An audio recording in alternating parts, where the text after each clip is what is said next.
personally don't think it's a good idea to throw that away. So I think the fundamental premise of the whole project seems to have evolved to the point of being focused on extracting nutrients from abundant feedstocks like alfalfa, which is great because it fixes nitrogen and it grows like crazy. But it has too much fiber in it. You can't just eat alfalfa because the concentration of nutrients in the actual plant is too low.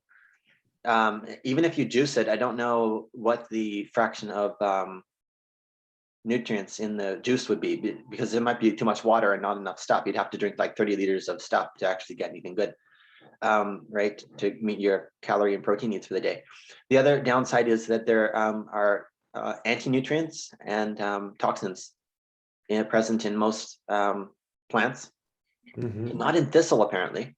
Apparently thistle depends on its thorns, and so it has almost no chemical defenses. So it makes great juice, and you can just drink. But that's like based on some people that I wouldn't put too much stock in that. Like, I don't know, I wouldn't want to form a diet exclusively of thistle juice just based on sources that I've heard from. So we need some. There is one guy on the team who's trying to dig up stuff and also do research on the nutritional profiles and the quantity of anti-nutrients and toxins in different plants, so that we can get some good feedstocks worked out, and then we'll extract the juices and then do the curd process, because that can help too. And just like the point is to get some fraction which is nutritious, highly nutritious, and we get a good yield from our crops per hectare and stuff like that. Yeah. So I think it's pretty interesting because it's a great idea. Just use like highly abundant plants, which actually do have lots of good stuff in them, but we don't use as crops right now for humans. They're great for cows and stuff, but yeah, we must use them for humans too, right? That's cool. Yeah, I think so. That's cool. And so you're extracting it already?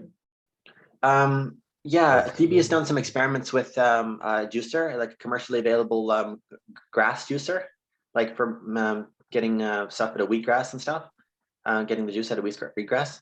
And so he juiced some beets and stuff and did some experiments. But yeah, we definitely should be doing more experiments. We need to do a nutritional analysis. And the other major challenge is to design. Oh, we got a cat on our hands here. Say hi to Mel. So the other great challenge is to do the mechanical engineering design of a juicer, like a juicer that's a little bit better than these commercial devices, because the commercial devices tend to be quite small and they're not very powerful, and they wear out and they break, and they have planned obsolescence built into them, right? So we're faced with making a new one, which honestly is a significant challenge, because we're kind of confined to 3D printing and possibly CNC machining. But it's going to be a challenge to make a good juicer with just that stuff and that economical price point. It might be, in the end, we might find that it's better to buy a juicer. I don't know. We'll see. Yeah, but the beautiful thing about this is that it's an open source project, and doing that has been done through the open value network of Sensorica, isn't it, Anthony? Yeah, thus far. But we got to be honest with ourselves. Like, there hasn't really been that. Like, TB has done a lot of the organization and the documentation and nailing down the requirements and stuff. But in the end, there hasn't been that much engineering work done. So it's not time to celebrate yet. Like, it hasn't proven the viability of the OVN yet. I have a friend who is working with juicers. Oh yeah. Yeah, it's a big juicer. That is actually, it's kind of like the origin of like the juicer. It's something that they use in lots of kitchens like this. Oh, yeah.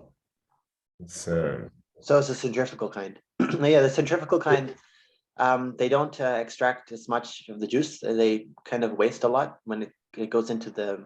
This one is extracting like this. Yeah, but the way they do it is you have the pulp, right? They do a pretty good job at shredding the cells of the plants open, but then you have the solid stuff and you have the liquid stuff. And the thing is that a lot of the liquid stuff tends to escape because it's only got a fraction of a second where it's being spun before the solid escapes from the machine. So it doesn't actually extract very much of the liquid. It's like I have one of those things, but a cheaper one, but still.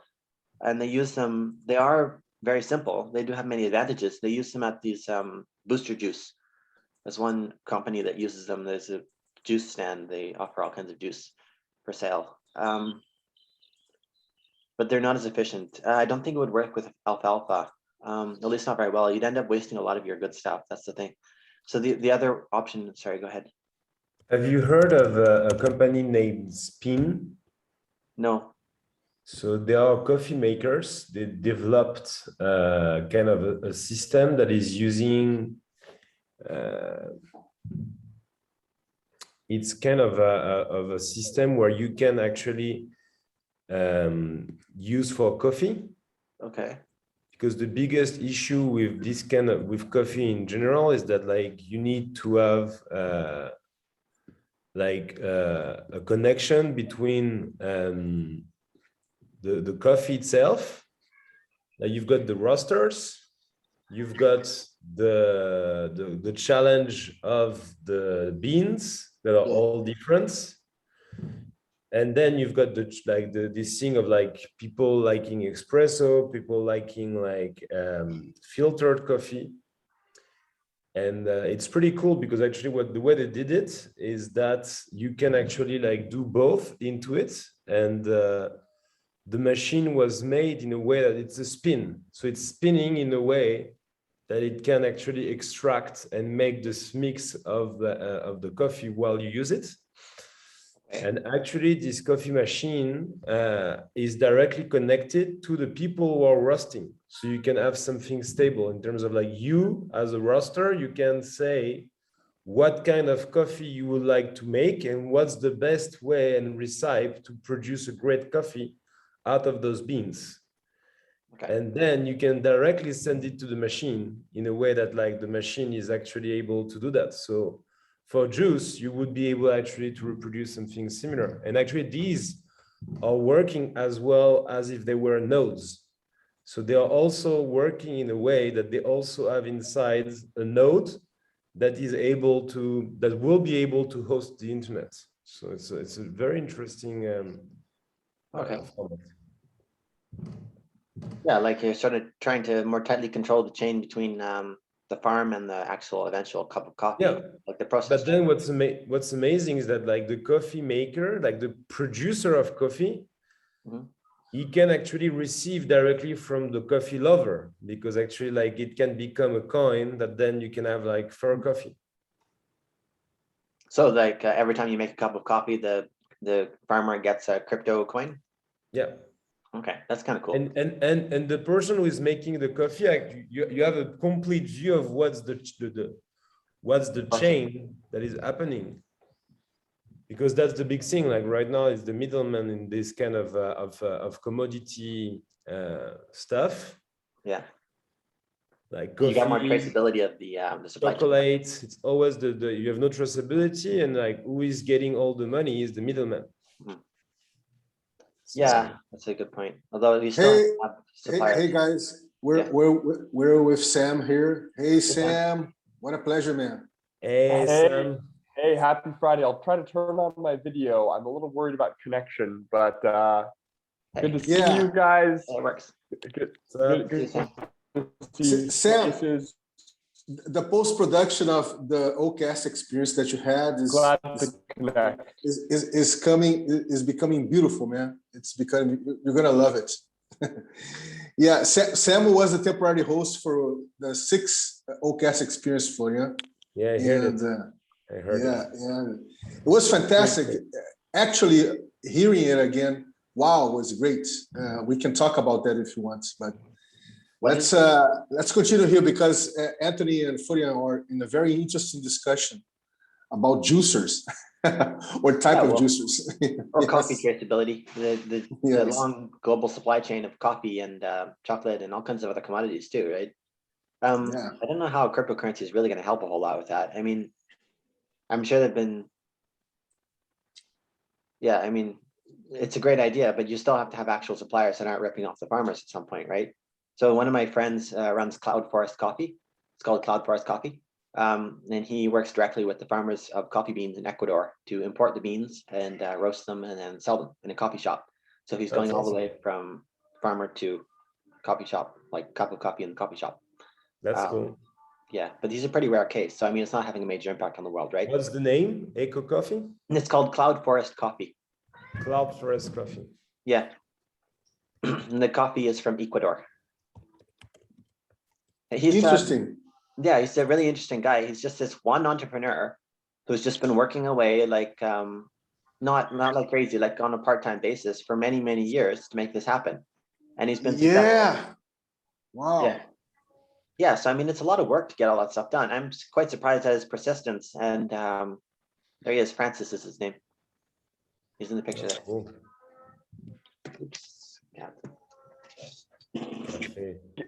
Can I ask for a little bit of context about what what I guess? So what I heard was I don't think that blockchain would really help with, I guess, like something about supply chain transparency. And so I was just hoping to hear like what's the topic at hand. Yeah, we were talking about like we started with juice and actually like the thing was like I was like mentioning a project named Spin that was developed by a designer friend of mine from Amsterdam. That is a strong place for coffee actually, and all those kind of products. And they developed this beautiful machine that is able to produce coffee. Because the big issue with coffee is that with like, if you think of like why Nespresso unfortunately is so popular in lots of places, it's because their coffee is not necessarily nice, but it's always the same coffee that you have in this little capsule that actually is terrible for the environment and for various other reasons. But the challenge is how you can, because depending on how you roast the coffee and the way the coffee was produced, you need to adapt the recipe so you can get the same like style of espresso or of a certain coffee. And what they did with this machine was they were able to actually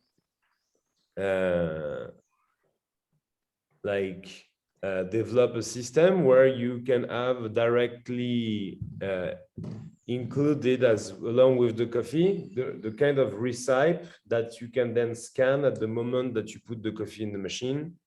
And then that machine is producing the coffee. But where it gets interesting is that the idea behind is to like connect this through a community of coffee lovers and coffee producers to have a direct traceability of like where the beans came from, where they were produced, what was the value chain that you had, what was the wealth transfer of the coffee like along the way, right?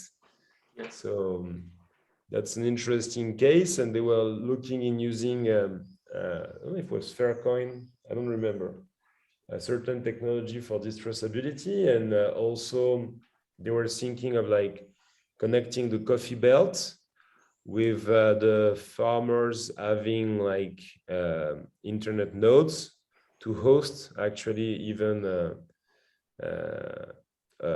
this tool, this platform, in order to have a direct connection on the value of the coffee and be able to share that information around them.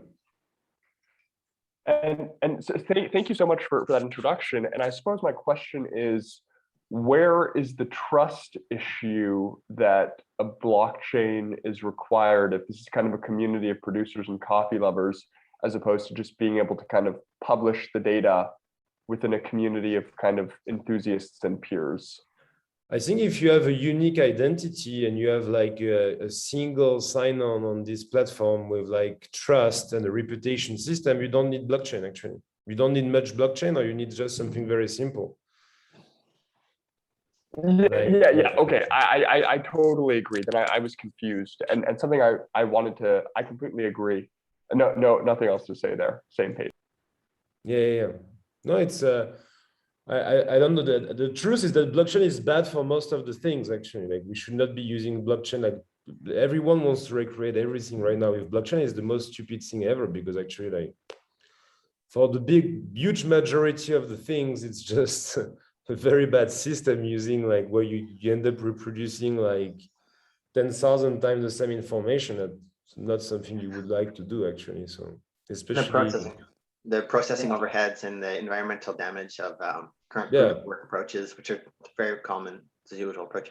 But the one major reason people want to start their own little initiative is because then you have a new coin, and then the coin will hopefully go up when you got, like you say, 50% of it. Yeah. And then especially if the coin is based on scarcity in the way it was designed. Yeah. Yeah. Florian, wait. Can I just say something on this too? Thanks so much, Vinicius. Because I've been thinking about this too, and I was actually hoping to talk with this a little bit today. There's another aspect, it seems like, of everything with blockchain and crypto, which makes it seem like it's this really kind of important and only something you can do with like tokens and crypto way to fund new projects. And just through some stuff I've been thinking about, really kind of trying to decouple that. And I suppose there could be an argument in the past that if you're trying to start a company, then like regulation makes it harder to do that with kind of traditional funds. Like if you're trying to do an equity crowdfunding campaign or an ICO is much simpler, it's much cheaper, there's much less permissions involved. But when it comes to actually launching new products or services, something that I've been exploring for a while, this is what I was kind of hoping to bring today. And I'll just share it. If you guys are interested in picking up, then we can. It's all up for grabs.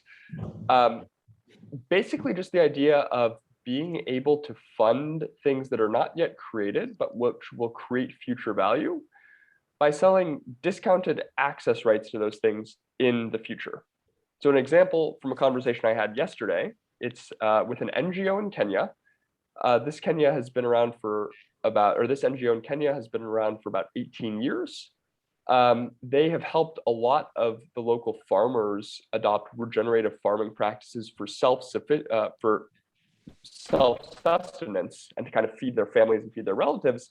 And they're hoping to bring these kind of regenerative, high-quality organic farming practices to a higher scale to feed more of the local population, so they don't need to import lower quality produce. And he's looking to raise $100,000 to do this. And we're kind of talking about some of the ways. And I'll just say the thing that I shared with him, because of course, you can imagine what crypto-minded people would say about that. You know, you fund some sort of coin, and then people pay for the stuff in terms of the coin, whatever. You could sell, so this produce, these vegetables, these farms, they don't exist yet at the consumer scale. So what you could do is you could communicate your vision, and you can say that you can buy this food in advance at a 75% discount. So once the farms are planted, once they're producing food, if you're ever in Kenya, then you can buy these things for 25% of the market price because you bought future access at a 75% discount. Or likewise, if you're from somewhere else in the world and you don't plan on coming to Kenya, then once we start making it to market, every time somebody sells a piece of produce for 100% of its value, then you get your 75% return. And that is a capped absolute return, where you could think about it like, I don't know, buying 100 bushels of vegetables for $25 at a 75% discount. Those 100 bushels of vegetables on the real market will be worth $100. If this example makes sense, it's basically a way by selling discounted rights to things that will exist in the future, assuming they get funded. Today, it doesn't involve equity, it doesn't involve debt, so it doesn't involve regulation. And I've just been thinking about it as a really strong alternative when like trust isn't an issue, where you can get some of the gains of financial flexibility and fundraising in like non-crypto ways. So anyway, that's just what I wanted to share, but we don't need to talk about it. No, it's a good idea. Yeah, I think I've seen this already happening even like locally, like in in local farm to table projects in Brittany, in my hometown in France, like people like buying with discounted price products. As you said, there is no risk because it's actually like if the product exists. Well, like, the risk could come in if it's something that doesn't exist yet. So here's two examples. Sorry? You're speculating still, the investor is speculating. Yes. So it's very important to communicate the vision. I'll share two examples of why I think this goes from like food to just really things in general. And it can be like a non-crypto economic, non-proof of work alternative to fundraise things without much overhead. So consider a musician who wants to create an album. They have a cool concept for this album and they have some existing songs for their kind of sound. So instead of taking on a lot of personal risk or a lot of personal stress by, putting a lot of money into funding this album or going months and months of work without having much food on the table or whatever else to make this thing, what they can do is they can communicate their vision for the album and they can say, you can buy as many albums that I will produce in advance today for a 50% discount. So when the album is live, I'll be selling it for $10 digitally. You can buy it today for $5. Of course, you only want one album for yourself, but that means that every time I sell an album, you'll get a 50% return on whatever you bought today. So you can imagine it with music that way. You can imagine it with software. If you're trying to fund the creation of a new software piece, instead of bootstrapping for months, risking burnout, or seeking like big equity to get things going, seeking grants, whatever, communicate the vision of the software. And let's say if there will be some future revenue from it, say selling corporate licenses or organization licenses, you could say, you can buy seats or licenses for this software at a 50% discount in advance. And then in the future, every time we sell a license to an organization or to a corporate, then you get your 50% return.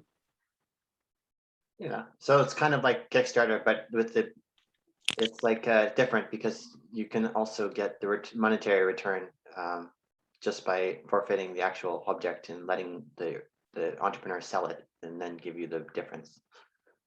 Exactly. Yeah. So it's very similar to Kickstarter and that kind of product-based crowdfunding. What do you say? Why do you need cryptocurrency? You don't. I mean, you don't. It helps because No. I don't think you need it at all. You can do this with like Stripe, like checkout. Yeah, but it's easier because you don't have to get a bank account for the organization. You don't have to worry about the transfer fees and stuff like that, right? It just greases the wheels a little. Those are good points. So like the 2.7% credit card processing fee. Yeah. And I think some of the complexity of getting a bank account with like what Stripe has done and things like that, it's made it a little bit easier. But no, more of the point was, I'm really thinking about this as a way where people can shift the paradigm from thinking they need to go into time risk or money risk or significant personal risk, health-wise burnout to create these things. And you're only shifting the risk to other people. And the investors have to have confidence that you're going to deliver on your promise, right? So there's not eliminating the risk. You're only shifting it to other people. I think it's not that simple because I think it forces a person to be very clear about their vision.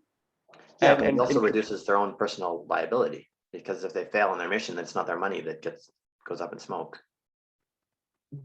That's right. So that's untrue. So there's an aspect where it's important to communicate this vision and garner the trust and the believability that this will actually happen. I just wanted to say, I also think by starting and building something with a community of people who are engaged and interested from the start, instead of working on it in your corner and doing that thing and then releasing it later, it probably increases the chance of success. Yeah, for sure. That's definitely a good idea. And I faced that myself personally. I'm trying to start an enterprise making robots that are a little bit like 3D printers. That's one of my major undertakings right now, more so than the Greens for Good thing. So I find this discussion particularly relevant to me. Yeah. I mean, absolutely. And I literally want to, I've mentioned it kind of, but I haven't articulated it as much. I've wanted to talk to TB about this with Greens for Good, because they're like looking for funding. And I'm just kind of thinking like, how much funding is necessary to get like a solid design without waiting 6 months for grant funding to come in? Because then what you could say is, you know, if these machines, if you estimate that a Greens for Good machine built at a local makerspace is going to cost, I don't know, let's say for easy numbers, $1,000 once the designs are ready, then you could enable people to fund this thing by saying, hey, you give $250 or $300 today, and we'll work it out with the makerspaces later on. Once we have the design for this machine, then we'll be able to kind of scale it and connect with the local producers, and you'll be able to get your discounted machine later on, like once the designs are ready, once it's ready to be rolled out. Yeah. It's interesting, Sam, what you just shared with us, this idea that you have, because somehow is based in some Brazilian experiences that happens here in Brazil, mostly related to arts. There's a lot of folks that, let's say, they have credence in a lot of artists in general, and they, let's say, they dispose of some money, some fiat money, just for them to develop the art, right? And but in their case, they don't expect any type of return on investment, right? Any type of ROI. They don't expect that in that sense. Some cases, yes, related to gallery arts, but it happens. But the thing that I find it most important, which just share, is that we have been talking about a shareable fund here in the Wealth Transfer Initiative on the touchdowns, where folks simply disposal and share their idle wealth, let's say, the type of wealth that you would invest. Let's say you would invest in the financial market, or you invest in the real estate market, but you really don't need it to do that, and you just share this idle wealth in terms of fiat money, or even resources, technology, knowledge, and things like that, your time, right? And folks that are doing something to really transition from the actual macroeconomic hyper-consumeristic economies that we have all over the planet would understand that those that are really doing things that is transitioning from this place of scarcity for the place of abundance, right? In a very regenerative fashion, they could access this shareable fund for whatever he needs, whatever is the needs of what you are endeavoring, right? What you're putting in practice.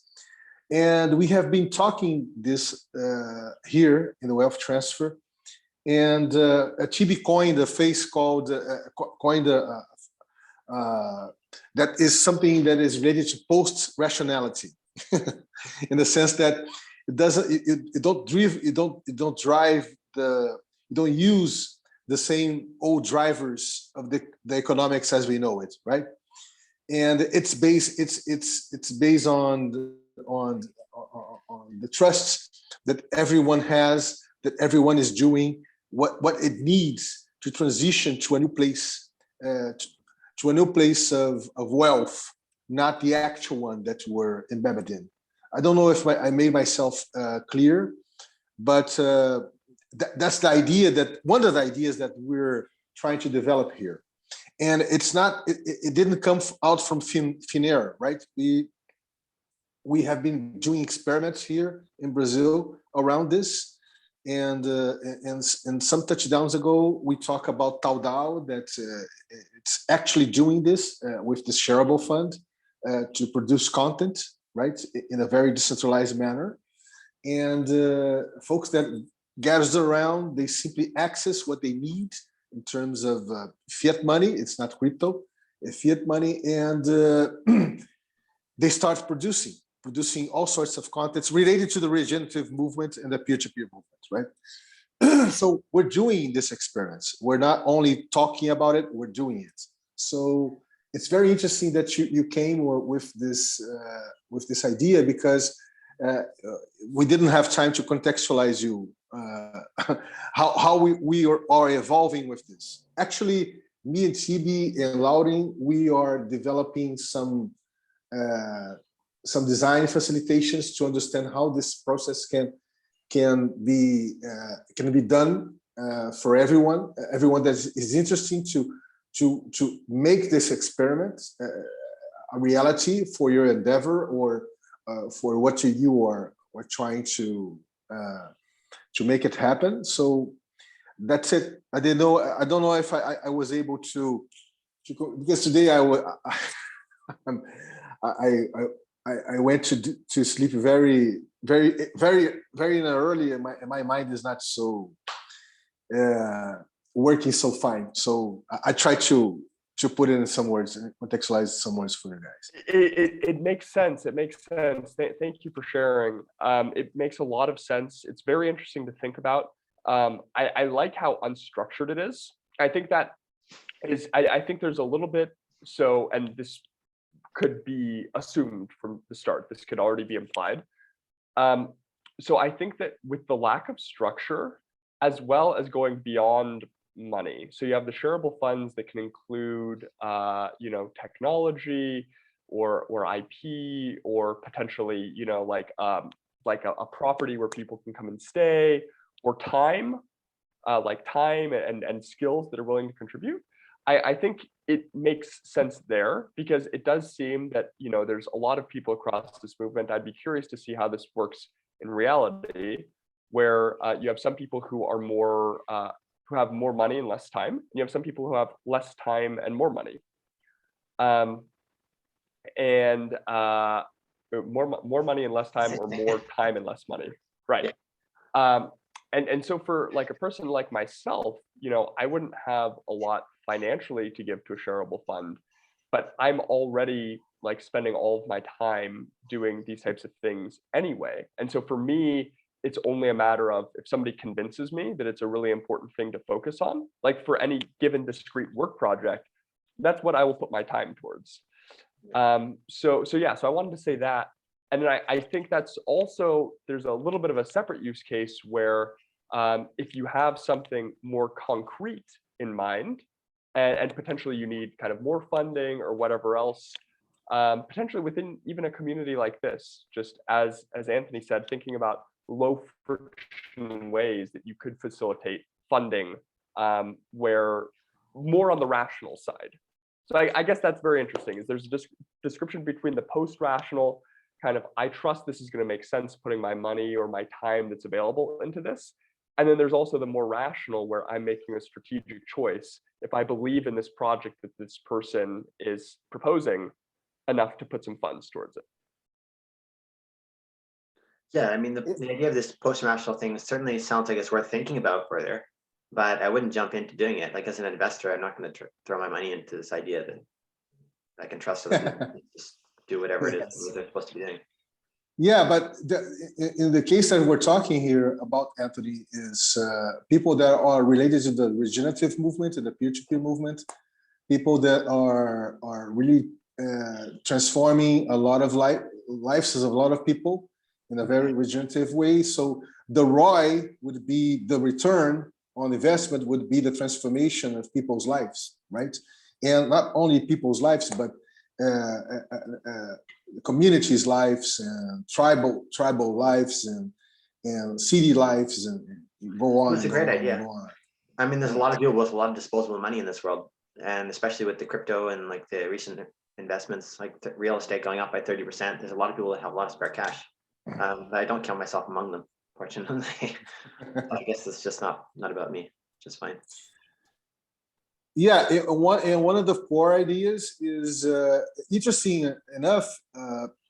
This is another in TauDAO. Actually, the type of token you see, Sam, that we're using is not a crypto token, is an empathic token, is a trust token, in the sense that people are imbued to issue for themselves, as they get involved with the proposal to co-create regenerative content, they issue for themselves quantities of tau tokens, and after some quantity of these tau tokens, he can start making what we call the conscious access. We call it conscious access because it's not only related to his needs or her needs.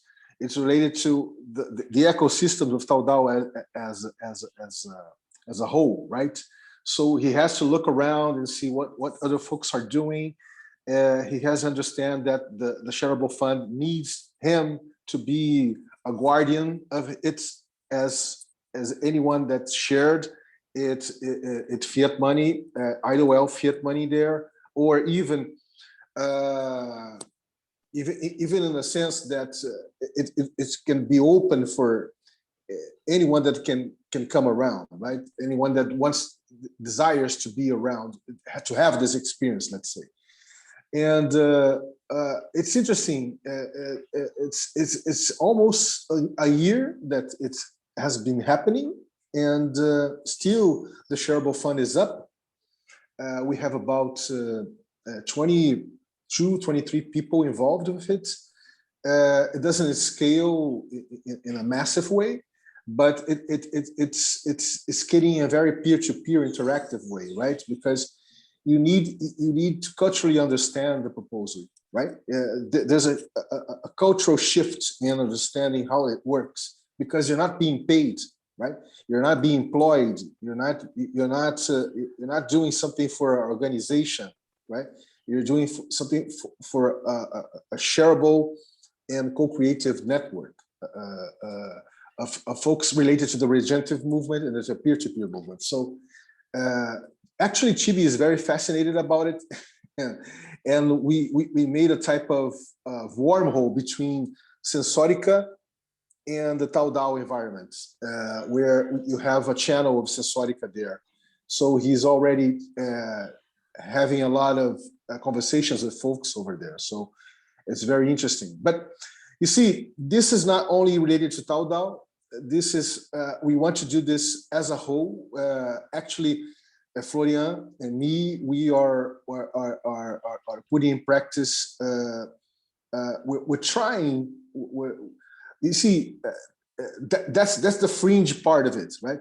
We're trying to make anything related to anything that is transitional, in a sense, to this more regenerative peer-to-peer world happen in a sense that it doesn't depend of the old capital, of the constraints of the old capital of a typical Silicon Valley startup thing, right? Where you go to rounds of investment, you have to add the ROI. We're trying to set up an ecology of endeavors that resonates in this vibrational state of empathy and trust, and to have all sorts of idle wealth, where anyone that has really the intention to drive themselves to this place of regeneration and for their lives, for their community, with the planet, can have all sorts of resources. It's disposable to access when it needs it. So okay, but how do people actually access the funds? Like, if I have my Manufacturetron thing, which is like 30 Ether, it's not actually that closely related to your goals, but suppose it was. You propose to the team your proposal, or you have to earn their trust somehow, and then you have access to some funds to advance your project, I suppose, in a grant. Yeah, because we're starting with. We started with little resources like $2,000, let's say, things like that, a little bit.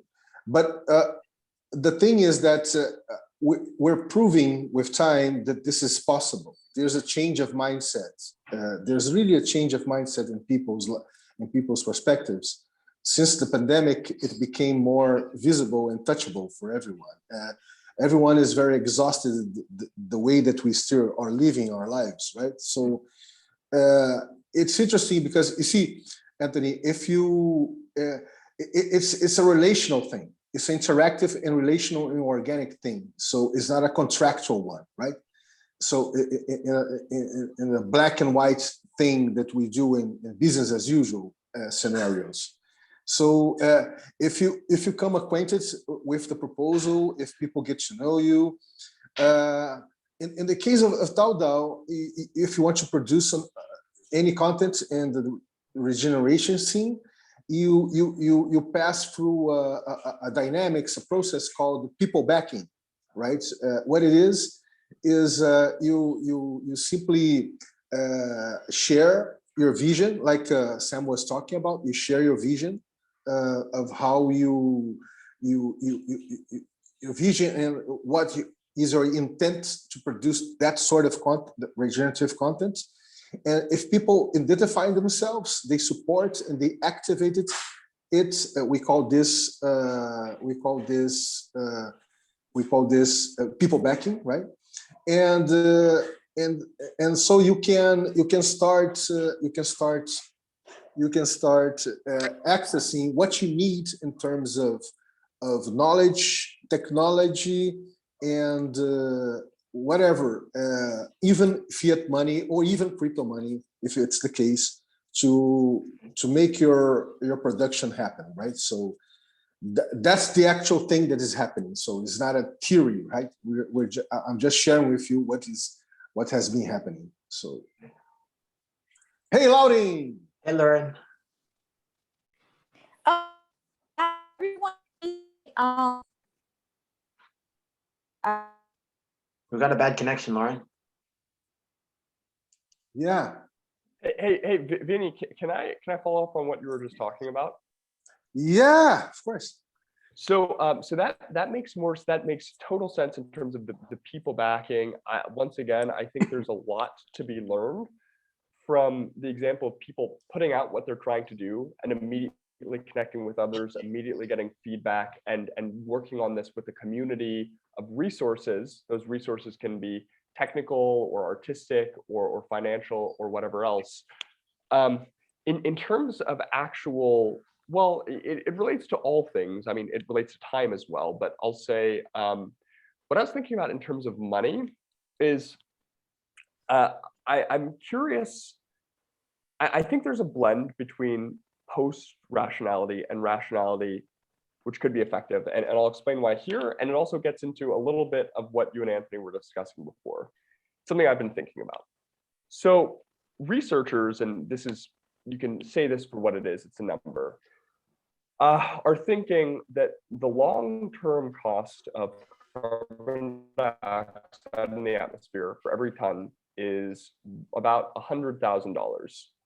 Right now, markets, it's priced at about $10, which doesn't really seem to make sense considering we're kind of in a planetary emergency. When you hear the number $100,000 per ton, it seems to make a lot more sense. And a way of grounding that I think about that is, imagine a piece of land near you that's worth $100,000.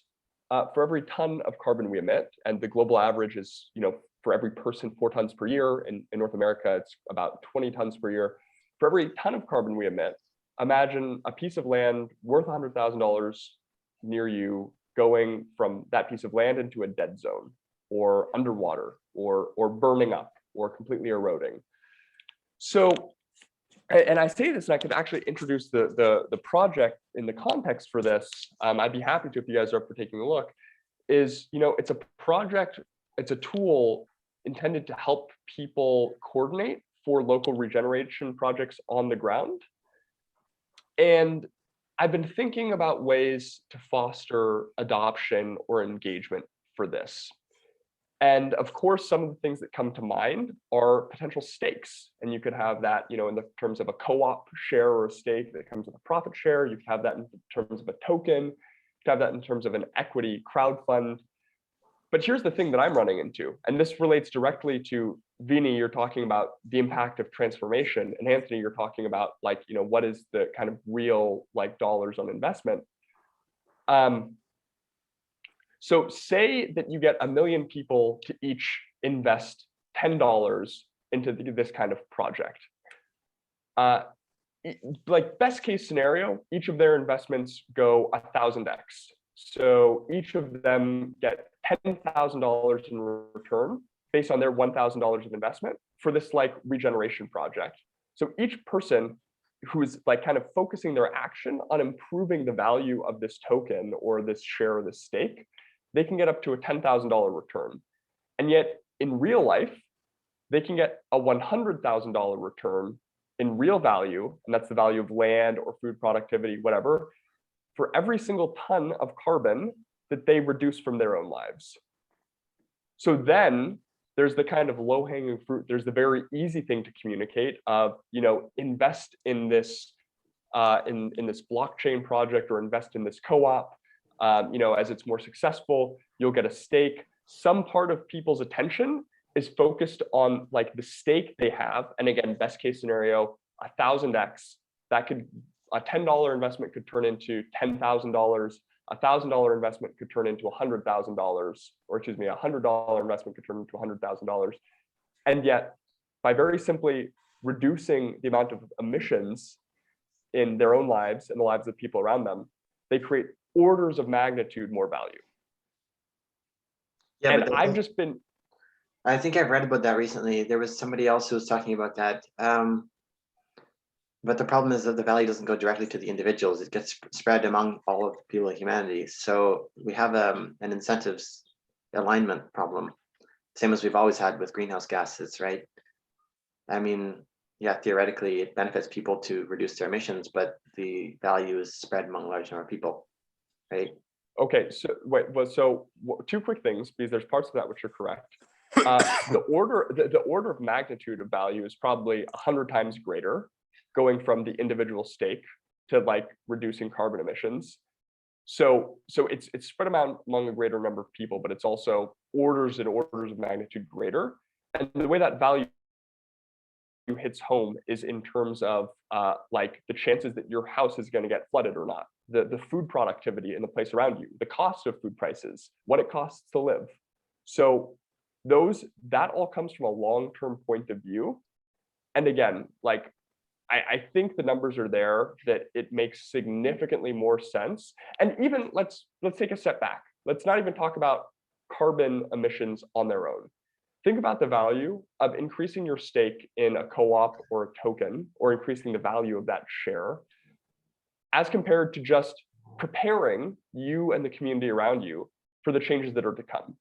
So localizing food production, making buildings more resilient. Then that value is distributed amongst more people, but it's locally. And I think it's similar orders of magnitude in terms of, what's $10,000 compared to 100 acres of homes and buildings that could be underwater or that are unprepared for storms. Yeah, I mean, there's no question that these are good ideas. It's just a matter of getting the incentives aligned so that we can actually get them done, right? It's been a good idea for a very long time. And we all know that, we can see that, but people don't collaborate well enough to actually do them, right? So I don't see quite how this is, like, we have to have a contiguous chain of, we're here, the goal is here. The goal is a great idea, we can see that, we can see we're over here, but we need this pathway that gets us from one place to another and eventually to the goal, right? And right now we don't have that. And I don't see how this idea is helping with that much. Well, so, I mean, I could share, I don't want to take over the conversation. I could share the focus of my work that's intended to enable that. I would just say, I think part of it could very simply come from not having a clear path per se, or not having very clearly aligned incentives per se, but having a longer term perspective and understanding value in much bigger terms, and understanding the value of, clean air locally or resilient food and water supply. Yeah. Yeah, that would certainly help a lot to quantify that value and make that understanding widespread. Would certainly help a lot. Yeah. Yeah, it would be nice, Florian, if you want, man, just to share. We could share together, even because Atos is here now too. A little bit about Utopia, to Anthony to get to know about Utopia, Sam too, and Lauren too, because they are very curious about Utopia. So we could share a little bit about Utopia. We just shared about last touchdown. We shared about the Web3 and threefold that Atos is working. We could share, and maybe the vision that we're working with Utopia that has some relation, of course, with Taudau's proposal, it would be nice so Anthony, Sam, and Lauren can hear about it. What you think? Yes, sure. I can share with you guys quickly on that. Basically, what we're building, what we've been like collectively constructing on that one is a platform that actually. Let me share with you. I think it will be easier.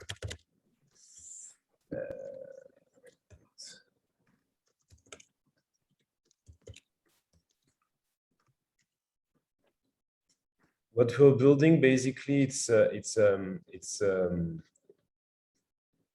app. It's an experience, actually, I would say, where we engage like people from different places under a combination of like what we're doing here is a point of convergence as a movement for the regeneration of Earth, and we are doing this by combining three things: an inspiring element being like kind of a TikTok for good in a certain way, like a place where people can share inspiring narratives and storytelling about the true heroes. People are like using their time to actually prepare a better tomorrow, and those guys already exist. They are like one of the big issues that we don't spend enough time telling the stories of people are actually like using the positive, all their positive energy in order to make a change. And so the vision regarding this is actually to help everyone who is part of the regenerative movement to be able to share his information and to be able to actually share stories about how different people are applying different knowledge in order to make that impact. And we're combining so that that kind of TikTok style social feed where people can actually share those videos with through hashtag and warm data.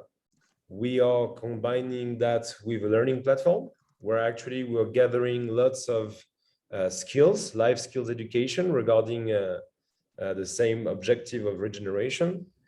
And while people are learning, they are earning O's, that is learn and share currency in between the different stakeholders of the project. And it's like a social game where every day you end up like completing a certain amount of O's. And those O's, after, you can use them on Utopia's marketplace. On your wallet, you can actually directly connect with the marketplace, the ethical marketplace of Utopia, where every one of us is able to bring is the same idea of idle wealth. So like all the wealth that is around us, but is not being used and not being connected. So we use a good part actually of all the different videos we've produced along the years with Sikana. We produce more than 2,300 videos dubbed in 10 languages. It's been a huge mission on that, on lots of different things regarding nature, regarding food, regarding lots of different subjects. A little issue actually with the thumbnails today. I need to check what's going on in the page. And basically, those videos were mostly created by us with partners. We hosted them first ourselves with our own servers, like having like a partner doing the data center work for us. But it was very successful, so we went bankrupt because it was too much of a cost, and we were not doing any advertising, or we had no economic model.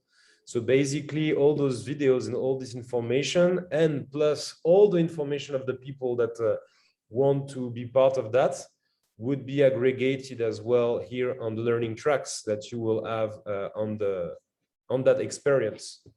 And the idea is that you will have one single sign-on on it using your digital self. That will be your digital identity on the cloud, on the people's internet, where you will be able to actually host all this content, this time not on the centralized data centers, but on distributed and decentralized data centers that will be hosted by the own participant of this experiment. So the idea is to have here a massive transformation, like usable product that you can, but that by using it, you can create that impact. So it's very experimental. Even the organization, the way we did it, the way we organize it, the way the circles are working, the way the different people are evolving, the way the DAO is involved into that Vinicius summarized for a bit, and that's what we've been doing. So that's it. Oh. That sounds like quite a project. Yeah, we've been busy. Yeah, For the a last lot, 10 years. a lot of work, a lot of work. Yeah, say Sam, go Sam. I mean, if you guys would be up for another 5 minutes of screen share, I mean, I think I could share some stuff that I've been working on, which could make for a really interesting conversation, but I think it could also be potentially really positive, okay, for what you're doing. So this is a presentation that I actually put together early this week, and I'm just finally starting to share some of this stuff that's been on mine for a while. I'm moving a little bit, so hopefully the internet connection will be better. Just give me one moment. Sharing screen. Yeah. Just to give a shout out to Atos. Hey, Atos. Hello, guys. Good morning. Good morning for me. Yes. But us here in Brazil, it's still morning. It's morning here too in Ottawa. Oh, great. Yeah, but there's an aspect that Florian didn't highlight it in his contextualization. That is related to the Web3. The capability that Web 3.0 has to give to people at a whole, the capability to generate wealth in a decentralized manner with new. Yeah. I kind of mentioned it because I was talking about the distributed hosting that we were working on, that actually like all the different elements, the wallet, the streaming capabilities, the marketplace, all of those will be actually shared with any other projects, as the idea is not to reinvent the wheel every time, but just to have like a nice peer-to-peer system where every capability can be used by all the different experiences. So yeah, that's the plan, but it's a long term. Like this will take some time. So like we will be iterating first on some centralized stuff, and then, because there are two things. There is one part that is like the gamification, how we are working on like making it a social game that is cool and fun, and how then you can bring that then on actually having the right infrastructure that is coherent with the vision and mission that we put ourselves in. Yeah, thanks, man. I'm really excited. I'm tipping at the tongue now, especially when you say all of that, to kind of share what I have to say. You guys see my screen? Very well. Can you see a slideshow? Yeah. Okay. Yeah, great. yeah. Okay, I hope the connection works. So I'm just going to go through this. I'll take the main part of it, which should take like maybe 5 minutes, but there should be a decent amount that you guys are already familiar with. So the tool that I've been working on, which I can drop a link to, it's finally like decent enough and functional enough to kind of be shared. It's basically a kind of web map combined with something that you can imagine like a coordination tool, where the focus is on enabling people to select their local geographical communities, publish new kind of projects and vision for those communities, as well as potential offers from local service providers, and even recommendations. Like you can imagine recommendations based on data for native plant species or flood risks, which could make sense for your geographical location. And then built in with some tools to kind of discuss, coordinate those initiatives, share them with others in your community. And so two use cases to kind of ground that is communities starting local initiatives like minimizing waste or reforming transportation pathways, improving waterways, planting gardens, etc. And then that second use case is kind of when people are looking for services such as home insulation or rooftop solar, then the ability to actually, instead of doing that one at a time, the ability to procure those types of services together as a group, which is anticipated to save money, time, and energy. So why? The reason behind all of this, the reason behind all of the work, is that we all want fast and transformational action, both to decarbonize and minimize the potential harms of climate change and other meta crises, as well as to prepare for what we already know is coming. And so that question begs, or that mission begs, how can we start doing fast and transformational action? There's a lot of focus on individual action. And through what I'm about to say is that from a lot that I've researched and learned from my perspective, I started in the same place about 16 months ago. I literally released a tool called, I think it was What I Can Do. It was very much focused on this. I've come around to learning from some people who are very experienced in these kinds of spaces that individual action doesn't really do it. And here's another example from Donald Meadows in terms of leverage points and how to affect a system. And you can see individual capacity is down towards the bottom. And as you go up towards stronger and higher areas of leverage, stronger interventions, you get into organizing and doing things as a group, and kind of changing the paradigm. Can't agree more. So one other thing to say on that, which really grounds it, is, when we're thinking about systems level transformation, I don't really know how individual action can fit that context. In systems like housing and transportation and energy systems. And so one area where we can see this has happened in real life is with urban sprawl. So when outside of a city, you have lots of individuals taking action to kind of develop new properties or build new houses or whatever, without any type of coordination, and that those individual actions end up creating a pretty poorly designed system and a problem for everybody. And then so if we think about sustainable transitions in the same way, a sort of sprawl where energy and food systems are kind of mismatched and housing plans don't really work together. Not to say this has to be pre-planned, but more just the idea that it can go really wrong if individuals are making these decisions in a silo. I think the urban sprawl was planned. It was thoroughly planned. They did that on purpose. I don't think in all cases.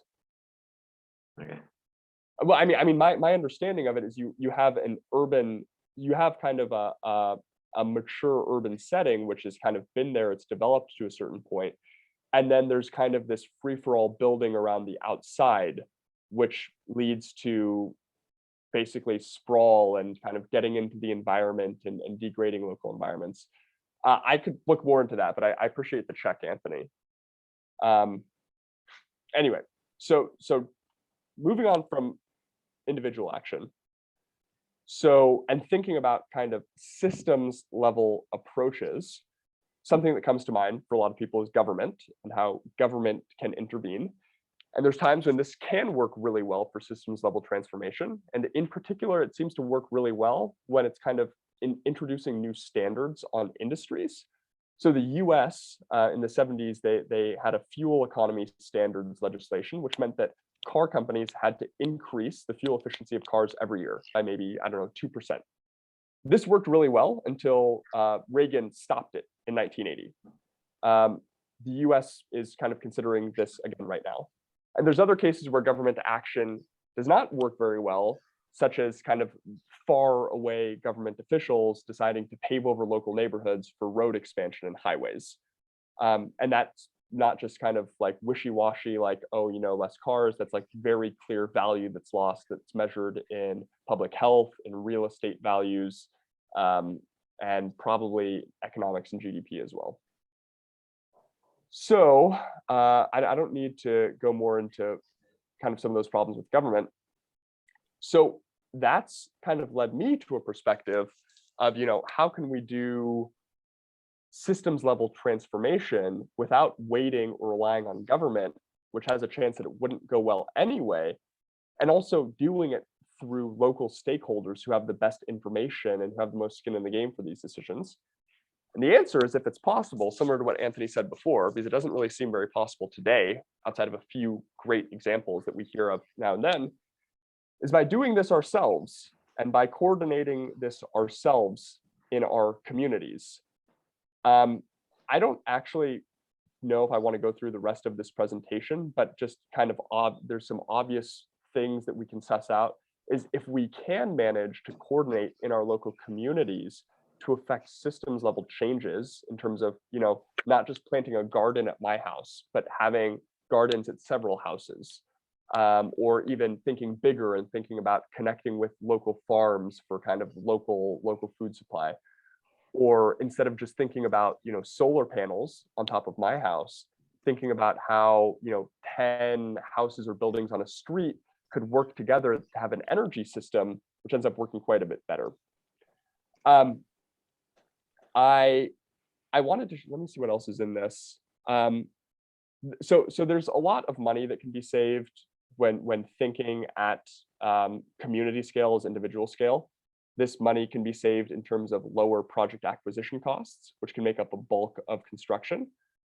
Also, when you consider that in a hyper-local setting, many of the homes and buildings where we need these transformations to happen, many of the properties have very similar characteristics. So there's. Can I just say that I consider? Can I just say, if you look at what people can do when they're organized as large groups, I consider this part to be, it's great, like 30% here, 10% there. That's really like, there's a lot more that we can get from that. From when this is like continuing to do things in mostly the same way.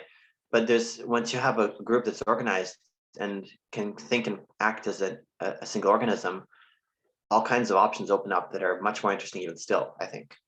Yeah, I would totally echo that. This is, I put this in there because there's lots of people from maybe more of the old economic systems where the money thing really resonates, like well-intentioned people, and they're just really looking for like business models and stuff. So, yeah. but it's helpful to know that the value works, like the money is there, and that's important for feasibility reasons. So they're like the economic viability, that's just making that case.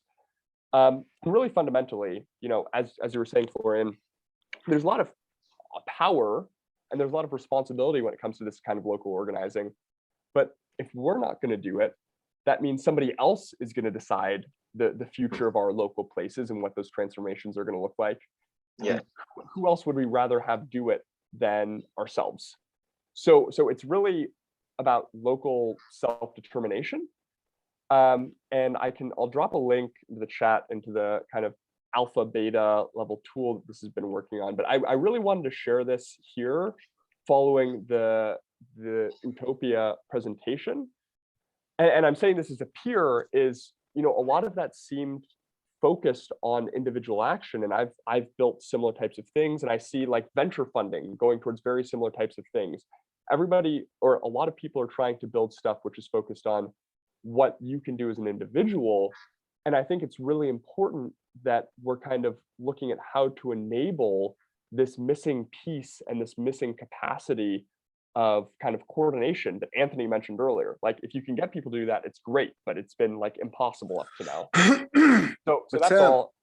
Sam, my friend, in the case of Utopia, it's a little bit different because you'll be able to feel how your daily actions towards regeneration is resonating in the city, is resonating in the country, in the region that you live, in the city, even in the planet with time, because we're working with network effect, right? Peer-to-peer network effect, not community, peer-to-peer network effect. And in a sense that you'll be able to, with this regeneration game that Florian just shared, you'll be able to see how your little twinkle of the butterfly wings, right?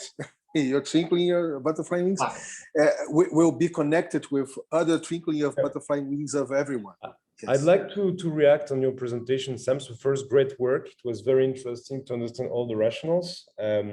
We actually started by individuals because it was easier, just because it was like the starting point. Actually, like I like the fact on your slide that it's like actually like it's actually not where you bring the most effect, but that's the number one. So like that's actually how you start engaging, and then you have people like that get together and collaborate. Like the vision, the long-term vision of Utopia is actually to go on these collaboration systems and tools. But actually, like the question is like how you go from the theory to the practice, and it's that part of like building collaborative patterns is hard. It's like it's a hard part actually to understand what are the right way of building the society game in order to make those unleash that you actually shared on your presentation. So I would respond to this in two ways. One, first to Vinny's. I think, Vinny, you can expose the action, you can expose the impact of the action. I think the same fundamental problem is if the focus of the action is in an individual context as opposed to a community context, because there's a difference between thinking about how I can learn to do a garden just at my house, as opposed to learning to connect with several of my neighbors and think how we could create a larger scale garden together. And so that's where I think like the importance of community oriented actions is important. Florian, I totally agree with the difficulty. I think you're absolutely right. I also agree with the importance of finding a way to kind of onboard and start engaging. The hard problems of figuring out coordination are, I think you just said it perfectly. Like that is the challenge. It's like finding out ways to do this. One thing you mentioned is kind of designing the game. And in my approach, and I'll just share the link right now. Like I said, it's kind of an alpha beta stage application pretty early on. The opening model that you see is really focused on trying to put people in the perspective of more long-term thinking along the lines we talked about earlier. The approach that I've ended up taking to this is making it very open-ended. So not designing a game as much as identifying or trying to understand the way that people tend to coordinate. For example, the way that people tend to coordinate in Facebook groups when it's kind of random, or in some of these other online groups when they're starting maybe a local market or a local food share or a local mutual aid network. We see examples of this happening online, but there isn't really a dedicated tool or online, there isn't a dedicated digital tool to help support this, built for it. Like Facebook, it's just kind of a square peg in a round hole. So yeah, I just wanted to say that as opposed to designing a game, my approach after a lot of kind of exploration was stepping back, just trying to recognize, what are the ways that people can coordinate through, posting things, sharing them, discussing them, etc. And then building a tool that can be very open-ended and be very configurable to different uses. And I wanted to say that because then I think it's a little bit easier in a way. It's a little bit harder to understand some of these things, but it's also easier to build a kind of multi-purpose tool that just supports a kind of ongoing pattern, as opposed to designing a game or a system that will achieve a kind of pattern that you're looking for, along with the hope that that pattern is on point. Yeah, I see this as a fractal. Like you will end up having like lots of different stuff that will be plugged on top of that along the way. So I was wondering, did you do any flow in terms of user, like of participant journey that would happen into the place flow? Like what would be like where do you start, where do you go? Because in the end, I think the big challenge is that how you make that something that can be concrete and that people can actually like gather around and just feel the output of it when they start quickly to behave and to coordinate the way you shared it with us. Yeah, that's a great point. so much of this and so much clarity, I think it would be impossible without it, has actually been thinking about journeys. And the way that I've diagrammed this, I've diagrammed it maybe like 6 times and like, once a month maybe, is thinking about what success looks like and then tracing back from success to kind of today. And that can be more in terms of like a single project implementation, like what is success for a local project? And the way that I'd kind of scope that is success looks like, a project that's on point, it's delivered as expected and delivered with integrity. What does it take for the project to be delivered with integrity? It probably takes aligned incentives, trust among the people working on it, a robust contract, etc. What is required for that? You need to have the resources to kind of pay for the contractors, and you can trace that all the way back to an initial seed of an idea, where somebody says, I think this would be a good idea for my neighborhood. What's the next thing? Probably sharing with other people to start getting more eyes on it and getting more people involved. That's at like the project level. The user journey at the kind of more tool or digital experience level has been, I think the thought process is really a focus on sharing. So it's a focus on making it very simple for people to share initiatives that they would like attached in their neighborhood, and then making it very simple for them to share that with other people, along with some simple kind of discussions, very easy, like not so heavy permissioned on like editing and doing things like that.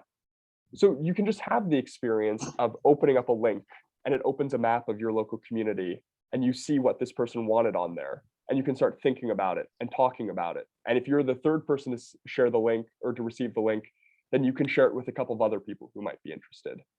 That's kind of what I've envisioned thus far. That's good.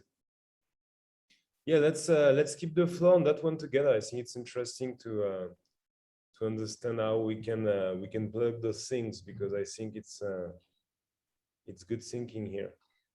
Yeah, absolutely. And I think I mean, like, I am always just trying to remind myself, the reason I'm doing this is kind of in service of the long-term outcomes. It's like what we said before. It's like when we talk about that long-term thinking and the very real value of like working for money today versus working for a better world that we'll live in and that I will personally experience too. It's not all altruistic. There's kind of a selfish reason of I want to live in a world that is productive and prosperous, and it's a better place to live. So in a way, me working on this is an investment into potentially the world that I'll live in, not out of any financial gain, but just very out of the environmental and the social gains in 10 or 20 years.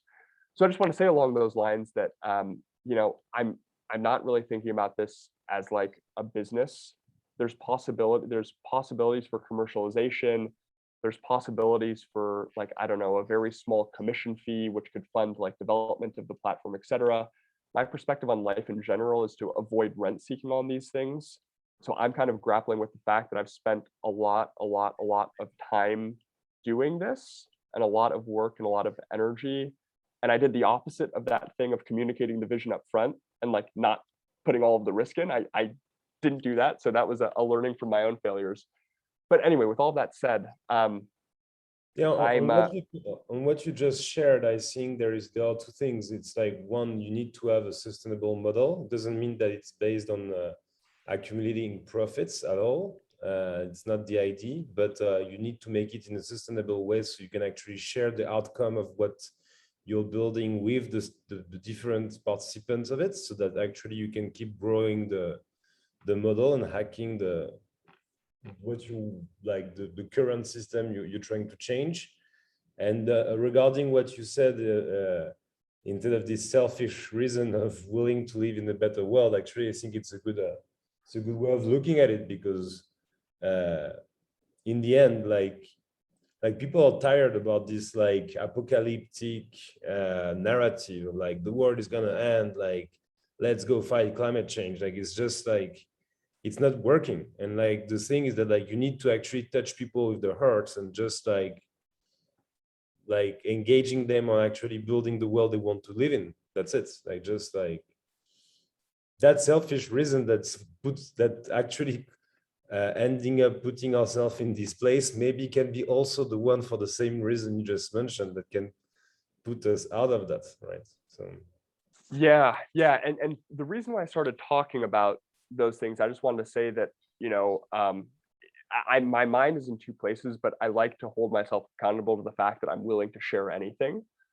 But in terms of how like collaboration and plugins could work, I could definitely see like a major way for, you know, when you're sharing data-driven recommendations for a given community, the ability to kind of plug in content. So if the recommendation for your community is to plant more native species, then being able to kind of plug in high quality content on, you know, how you actually do that, like how you do the videos, etc., things like that. So, you know, just something for the pinboard. But and if there's anything that I could share, you know, let me know. you just did. Yeah, sounds like Yeah. Thanks, Sam. That was great, Sam. Really great. I didn't have a clue that you were involved with this. But it's interesting because you're coming from a local and regional and community-driven perspective, right? This is the most ancient thing about our species. When we turn out, we became more sedentary and less nomads. When we got out of being observed by the others as nomads and to observe the nature in the others, when we do that transitional move, we became sedentary, right? And the first social technology that we created was this tribal organized, let's say, this tribal organism that works like an organism to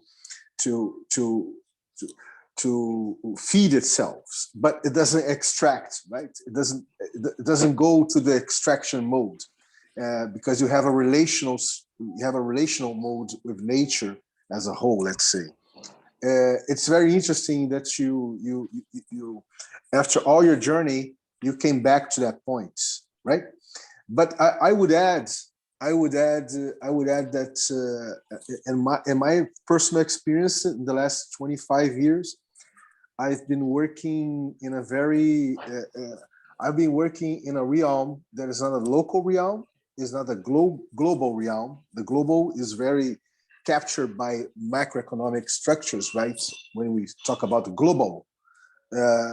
So we're talking, I've been working things around the glocal, the hyperlocal, and the planetary thing. So when the planetary worldview with the very hyperlocal worldview, they connect each other, right? That's why I call it glocal, right? Michel Bowens calls it cosmolocal. He has another way to reframe it, to frame it. It's cosmolocal worldview, but I call it glocal, right? And I've been doing a lot of work around this this past 2 decades, and I can say that I'm actually connected with hundreds, if not thousands, of people that are doing very hyperlocal work in a very global perspective, and they are accessing all sorts of resources. And not only because they feel acquainted to each other in a very virtual, we're using the actual Web 2.2 internet to do that in a very virtual sense, but they feel they feel proximity, even if one person is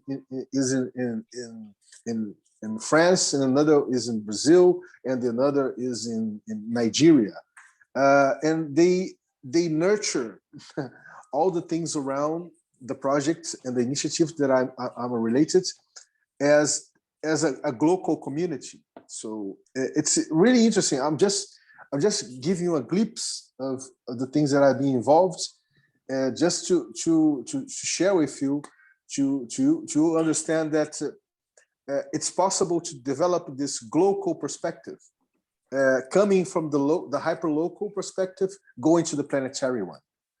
Sam. I totally agree. I very much agree with my perspective, and I didn't mean to confuse that. And this is so it should be clear that because it's good sometimes to imagine, how the things we're working on could be the worst possible thing you imagined, and the worst, so the opposite of what you intended. This isn't really intended to be kind of like a tribal, like hyper localized, like self-sufficiency in your little bubble type thing. That there's a recognition that we have a codependence on each other. It's just kind of the context and the scale of action from whatever type of perspective you want to look at it is being advocated as a local community one. If that makes sense. So the perspective can very much be codependence and local, and we need, it doesn't matter if 100 communities in the Americas do these things perfectly. If nobody else does their part, then there will still be consequences for everybody. So I just wanted to say that I'm very much from the same place, and I wanted to clarify that. Yeah, that's nice. That's nice. Well, guys, we're at the top of the hour here of our 17th, 18th touchdown of the Wealth Transfer Initiative. Now Loudon had a good connection. Loudon, were you able to hear Sam and Florian to understand better Utopia and the project that Sam is working on? Yeah, I unfortunately I missed some of it. We've been having so much going on, and we're moving to the States for this year, so my husband can pursue some opportunities in Africa. And so we're trying to get the girls enrolled in school and doing all this stuff. But I was able to hear a little bit. It was fascinating with him and Guillaume. No. And Florian. Yeah, Florian is not here anymore because he has a meeting that's going to happen in 10 minutes. But Florian is my friend, is a partner in crime, right? We're doing this thing called Utopia with Atos that is here too. So a lot of other folks. So what I find great today in this touchdown, I want to hear your perspective too, Anthony, on this, and Atos, is that we talk about wealth transfer in various ways and various perspectives, right? How can we hack, let's say, the way that we generate wealth actually in a most humanistic, post-rational way, where you're not expecting, let's say, more financial return for what you're investing your energy, even your money in, right? Because the thing is about the transition itself, the transformation itself of realities, right? As stewards that we should be as a species of this planet. But it's interesting. What I really like about Anthony, that he has a really how do I say too? You have, Anthony, a real way to think the thing in a very pragmatical and practical way, in the sense that you do the things you do, right? So I love to hear your perspective, because ground us a little bit in some aspects of it, as you were questioning not only the presentation that Sam gave us, as Florian gave. It's interesting to hear your perspective, man. So feel free. Thanks for giving me the chance to say something.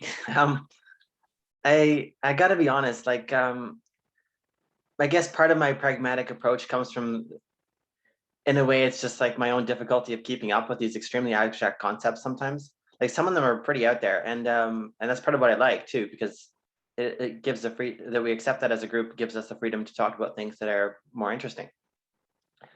But I think we have a bit of a problem sometimes where we get, like, I see this a lot in the open source community, where we talk about stuff, and also especially the blockchain community and the crypto community, where they start talking about stuff that's a little bit too abstract and could probably go on for decades and not really get very far. Whereas we could, part of the excitement of interesting projects comes from the near term like vibrancy that could actually change people's lives in the near term and give us something to look forward to and something to really bite into, right? So what was the question? The question is, sorry, Vinay, it's like I said, like somebody talked for like half an hour. We just we just browse between perspectives and projects here, right? Okay. We browse that are related to wealth transfer, right? Okay. And what I said is always nice to hear your practical and pragmatical perspective about them. Thank you. That's what I said. That's it. Okay. I'm saying it's partly because I can't keep up, but I don't know. No, but I mean, like, we got to strike a balance too, right? Like sometimes things get, I noticed this with Michael Baldwin's too, like he likes to talk about stuff that's, it's kind of, it gets a little bit detached from reality sometimes. And having the freedom to do that lets us consider things that every once in a while you do get a good winner, right? Like, but still, we got to be tethered to sometimes. You got to come back to earth sometimes. Yeah, but that's the beauty of what we're doing here. We're not converting anyone to any type of ideology or any type of way of thinking the world or things like that, or let's change the world this way. No, we're not talking about that. And we're coming from a very honest and transparent place, right? We're really open to hear each other, and I feel very great that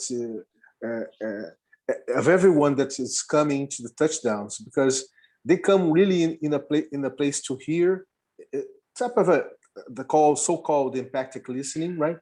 And I don't know, Lauren can correct me, but I think that, Lauren, we created a type of brave space here, or bold space. I don't know. What you think? Yeah, I just think, I mean, I barely go to any meetings right now, but I always come to this one because it's just like, there'll be like some kind of gem surprise of someone who's super interesting coming, and I get lots of ideas, and it's just, so the meeting itself isn't like super practical. It's more like abstract, but for some reason it attracts super grounded people who are actually like doing shit. So it's super interesting to me. That's good to hear. I would be interested in hearing more about your project sometime, Lauren. It was I did check out your website and stuff, but my understanding was it's not continuing or something, or you're not involved with it anymore or something. Yeah, well, right now I'm kind of in a huge transition. So my husband's gonna pursue, he's gonna he's from Niger, and he's very well connected there, and he's gonna try to pursue some projects related to off-grid solar there, while I stay with the kids in the United States to save money and help him get started with his business. So I think in the fall I'm going to be probably focusing, if I don't have to get a job for the healthcare, on getting grants. And I wanted to kind of use the collective intelligence to try to get people from different groups working together to innovate our grant writing and stuff like that. So I'm kind of like listening to all these people here and all these amazing projects. It's just like, oh my God, how do we like more efficiently share this information across these different groups, these like micro innovations that these Gambiares are making, and basically systematically like create kind of an exponential curve in the learning between these groups. So I'm like, this kind of idea is in my head of these like model villages that we connect, who we can introduce these projects with, like Greens for Good, and like this stuff like that, and make even like people are doing kind of model silly cities, but no one's doing kind of like model villages with super innovative, like small scale projects. Have you ever met a guy named is the older guy who runs eco villages? What's his name again? I might. In Portland? I've got to get back to you on that one. Talking about something else, and I'll get back to you. Okay. Yeah, interesting the convergence that just occurred here, Loading. You're talking about this, and that's just what Sam shared with us. So yeah, it's really interesting. And the thing is that you see, Anthony, I feel myself as a very pragmatic and practical guy too, because all the things that I do, all the things that I talk about, I walk them through, right? So it's not something that I'm only theorizing in academical sense, and it's more like a walk the talk thing, right? So we're doing the things here. So it would be nice, guys, if you could share a little bit in the email threads that we have in the mailing list. I don't know if Anthony is there. Anthony, could you share your email? Yeah, sure. I could put you, because it would be nice to. And Laure, where is Vincent? Yeah, I gotta get him back. Yeah, because I think that we can co-create with Vincent a type of I don't know wealth transfer initiative environment on Catalyst, right? It would be nice because we can start to better view ourselves and what are we doing in pragmatic ways, right? What we're doing to transform reality. So we could create this wormhole conceptions that TV shared with us in the Catalyst platform. I don't know, this is just an idea here.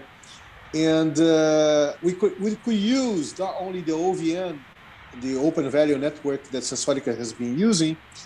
As Anthony pointed out, we can turn the OVN something more decentralized, something more accessible for everyone, not to be centralized on TV, right? Well, because it's centralized. He just he's bootstrapping it, right? Like there's a certain phase where he's got to clean up after everyone and stuff.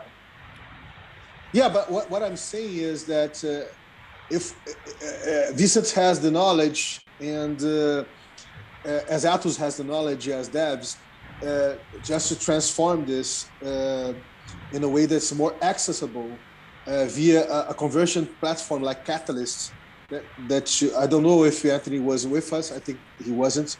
When Vincent Vincent shared with us. Oh my God, Anthony, you're gonna love Vincent. Oh, yeah? Yes. We'll have to come back next time. Do you know when he's going to be around? Yeah, maybe next time. We'll see. Yeah. Well, it would be nice if next. I always say this in the end of our touchdowns. Please, folks, invite more people that you feel that they resonate with this, what we're doing here, in a very honest, open, and transparent way, related to the regenerative and peer-to-peer movement, right? And but let's co-create. Let's make a cultural build of it, because you see, the thing about what we're doing here is to make a cultural build that is multiple perspectival, right? You can access in various different perspectives. Is not something that is a wholesome, right? Like we can aggregate Sam's project to it, as we can aggregate Utopia's project to it. It can aggregate Kiko Labs and things like that. So that's why I feel that the Catalyst, Vincent Catalyst platform is a very good way to do this, Lauren. I could be wrong, but I have a good feeling about it. Yeah. E Vinicius, Yeah. tô aprendendo português. Yeah, you want me to speak in Portuguese? Well, actually, here in this touchdown is me and Atos. So we have different Brazilian accents. So I have a more carioca from Rio de Janeiro one, and he has a more Porto Alegre that comes from the south of Brazil. So I will speak something in Portuguese. I don't know if you guys are going to understand, but I will ask Atos to do the same, so you guys can feel the differences. Okay? It's just gonna sound like gobbledygook to me, I'm pretty sure. Então, gente, estamos aqui já finalizando mais o 18º touchdown, né, do Wealth Transfer Initiative. Tem sido um prazer imenso estar com vocês todos aqui, tá muito bacana. A gente está realmente conseguindo chegar num lugar onde tudo tem todo o potencial para se conectar e conversar entre si. Então, estou muito feliz com isso, estou muito emocionado por isso. E você, Atos? Ótimo. Também estou muito feliz com esses encontros. Acredito que esses encontros e essas conexões entre as pessoas têm um potencial muito poderoso. Obrigado. Eu acho mesmo. Um potencial poderoso. Oh, she understood. Yes. Very good. We have to ask Anthony and Sam if they understood anything. I don't know any Portuguese. What are you talking about? Porto Obrigado, Alegre, thank you or something, right? Yeah. Okay. No. Porto Alegre é muito mais fácil por mim. Despacado. Yeah, I was thinking the same thing, Vinicius. I was like, oh, I think this is so much easier to understand. Yeah, I try to speak with pauses, you know. Yeah, but I think that I said the things in Portuguese in a very hurried manner. I don't know. Mas realmente é verdade. Dá para entender melhor o português lá do sul, tá? O português brasileiro lá do sul dá para entender melhor, porque ele é mais limpo. He's more clean. It's a more clean way of speaking the Brazilian Portuguese language. So, então dá para entender melhor o que o Atos fala do que eu falo. That's it. Então, gente, well, folks, that's it. It's always a pleasure. Please, Lauren, try to get Vincent in the next touchdown. Okay. It's going to be nice. Let's start working with him. Some things that make the wealth transfer something very touchable and reachable and shareable with everyone that has got into it, right? Because there's a lot of good things. We are doing a lot of different things, but has the same vibrational frequency, right? In a transitional manner, right? In a regenerative manner. So it's really nice to have you guys on these weekly touchdowns. Kisses from my heart. Thanks a lot for organizing, Vinny. Thanks for coming, everybody. Yes, excess time. Bye-bye, Sam. Bom dia! Bom dia! Bom Tchau! dia! Bye-bye, bye-bye.